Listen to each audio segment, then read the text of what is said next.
পৰ্যায়ৰ পুলিচ বিষয়া কাৰোবাৰ নিৰ্দেশত ডেইলি বিপিএফৰ মানুহ তেওঁলোকে এৰেষ্ট কৰি আছে কাৰ নিৰ্দেশত হুঁচিয়াৰ কৰি দিছো পুলিচ বাহিনী কেইদিনমানৰ কাৰণে কাৰোবাৰ কথা শুনি একমাত্ৰ বিপিএফৰ কৰ্মী আৰু নেতাক গ্ৰেপ্তাৰ কৰা আজিৰ পৰা বাধ্য পুলিচ বাহিনীক খৈৰাবাৰী থানা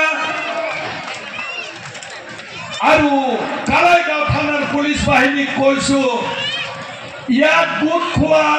15,000 মানুহ আপোনালোকৰ থানা ঘেৰাও কৰিলে আপোনালোকক কোনে বচাব আপোনালোকক আমি একো অন্যায় নকৰো কিন্তু আপোনালোক নিৰপেক্ষ হওক সকলো ৰাজনৈতিক দলে নিৰ্বাচন খেলিছে মই তেওঁলোকক কৈছিলো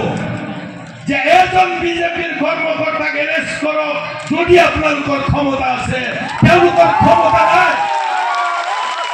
তেওঁলোকৰ নিৰ্দেশতে গ্ৰেপ্তাৰ কৰিছে আমাৰ মানুহ শংকা আৰু ভয় আজিৰ পৰা আপোনালোকে আৰু বেছি ভয় খোৱালে আমাৰ লুমচাও দৈমাৰী 25,000 ভোট পাই জিকাটো ফাইনেল লুমচাও দৈমাৰী জিন্দাবাদ লুমচাও দৈমাৰী জিন্দাবাদ আমি 26 তাৰিখলৈকে নৰখো আমি আজি ফাইনেল কৰিছো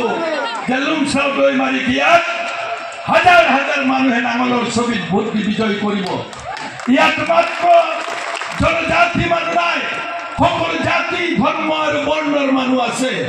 হিন্দু মুছলিম শিখ জৈন খ্ৰীষ্টান সকলো জাতি ধৰ্ম আৰু বৰ্ণৰ মানুহে আজি হাগ্ৰামা মহিলাৰ লগত আছে